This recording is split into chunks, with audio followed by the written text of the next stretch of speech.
Donnie and Dolly. The team is supported by ableauctions.ca. Closing your business? We can help. Thursday, and all today's guests, including Farhan, standing by, brought to you by Vancouver Giants, celebrating anniversary 25. Giants back at the LEC this weekend. Tomorrow they take on Wenatchee, 7 p.m. Sunday, Medicine Hat in town. Puck drop, 4 p.m. First 1,500 fans to either game will get a 25th anniversary hat. Look at those. Beautiful. Oh, I can't beat that. Visit VancouverGiants.com for ticket info and to check out their theme night schedule for this season, as we're joined now by Farhan Lalji of TSN. Excited to see the Blue Jays come back in that series with their first win of the series over the Mariners 13-4 last night. Farhan, thanks for doing this, sir. How are you? Less excited than you might be describing, but I'm doing good otherwise. It's a beautiful day in the neighborhood, you know? Is it okay for a Canadian to pull for the Mariners versus Canada's team, the Blue Jays? Well, of course, unless you're Rick, right? I mean, Rick's going to pull out the flag and misguidedly so. But yeah, I think it is. I think there's a lot of things that can determine your fandom. And you know what bothered me as much as anything is just the arrogance associated with Toronto fans who just believe that the fandom is about being against Toronto. When, like, I've enjoyed watching the Blue Jays and have supported them for years, like well before I understood the concept of the center of the universe. So, you know, going back 30 years to the 90s when they were good, but even before that, right? Just, I look, I like the Mariners a lot with the extent of the fact that I'm only so limited in baseball. Like my interest in baseball is limited, right? So am I more interested now than I was in July? Sure. But the thought that I'm only interested now because they're playing the Blue Jays is fantasy. And, you know, I go a couple times a year. You know, if you follow me along, like last year, the year before, like you'll get positive posts and feedback about the Mariners because I do have an affinity for that team, and I do have an affinity for sports in the city of Seattle. You okay with all the criticism you've received online? Justifiably so. Well, to a point, right? Like I don't appreciate the racism, and you know, there's certain things that look like if you want to dunk on me if the Blue Jays come back and win the series, fair game. Like I'm here for that, right?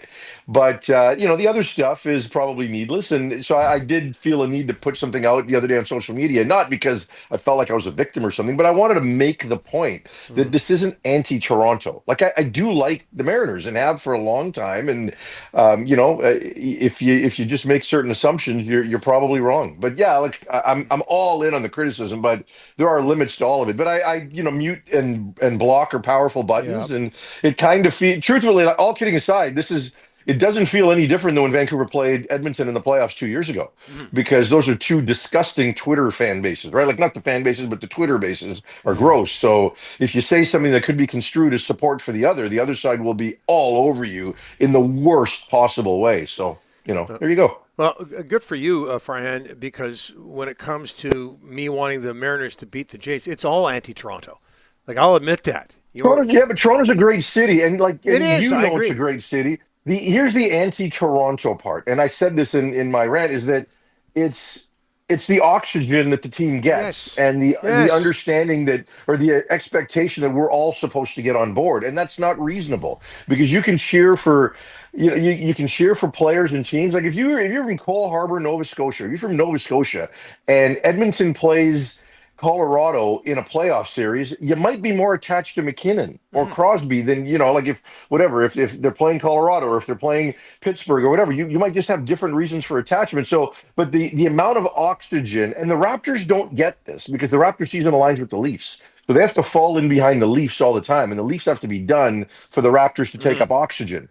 Whereas the Blue Jays get it, and it's just a massive amount of it, and it's just too much for me, right? So, and as I've said before, like, we all have budgets, right? You guys have a budget. I know yours is limitless. You're able to hire Henderson, but we all have budgets. So the more you spend on this area, it means you spend less there. So if I don't get to cover an NFL game because we're spending money and airtime on the Blue Jays, I don't want the Blue Jays to succeed, and it negatively impacts the CFL. Like there's just no way around that.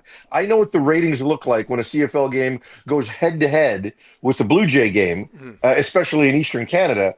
And you're like, what the fact that this isn't a sweep and there's a game on Friday. Fortunately, it's a 3 p.m. local game. But what would that have done to the Lions Elks ratings, which is a big CFL game? And some people don't care about the CFL, fine, but I do. So your fandom should be about what resonates with you.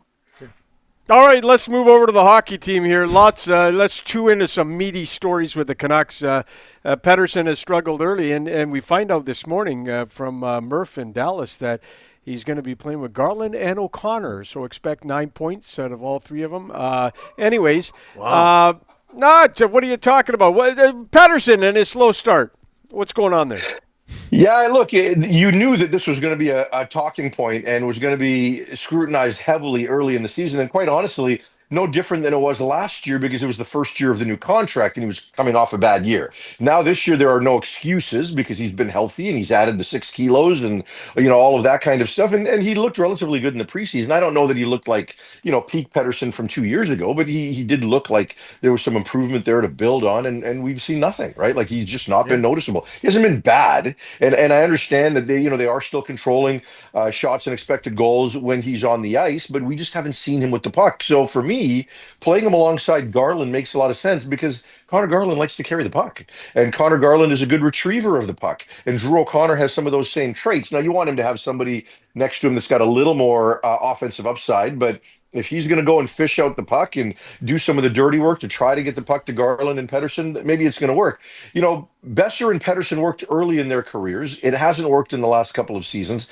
I'm not big on Besser and DeBrusque being on the same line because I just think it's a set of redundant skill sets, right? Like they're both valuable, but not together because they play the same game. So I don't think they complement each other well necessarily. But right now, until Pedersen feels more confident and more hungry to carry the puck, I want him with someone like Garland who's willing to carry the puck. All right, let's talk football. Big football game coming up on Friday night. Lions and the Elks. Boy, that Western Division, it's going to be really, really tight down the stretch. 2 games to go. The Lions are right in the mix. If they win out their final 2, they get the playoff date at home, right? So just give us a little insight into that battle in the West down the stretch.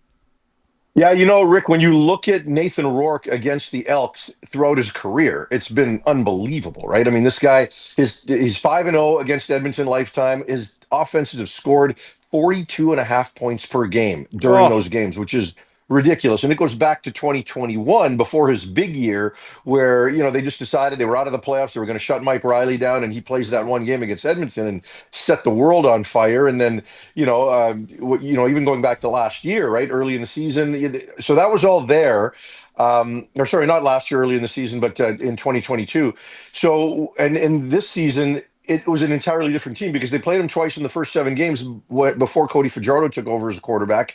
And coming out of a bye after that second loss to BC, Edmonton's team and their defense specifically improved. So I'm interested to see how Nathan performs against this version of Edmonton's defense because they're much better than what he's faced before. Now, look, I think Rourke can move the ball against everybody. He's playing the game at a ridiculous level right now, and BC is going to improve along the offensive line, getting Broxton and Allen back at the tackle spot. So, it's going to be even that much better in my mind. But Edmonton's fighting for their lives, right? Like they can still get into the playoffs. Their coach has got them bought in, and I think they're going to get a really, really good version of the Elks, and it should be a lot of fun. You mentioned Edmonton's turnaround on defense. Same thing with the BC Lions. But Yeah. also, you mentioned a name there, Dejon Allen, big offseason signing, offensive tackle. Again, big free agent signing. We're going to have Ryan Rigmaiden on the show tomorrow, Lions general manager. But he has been practicing all week. What do you expect from him, Farhan? I mean, that's an important position.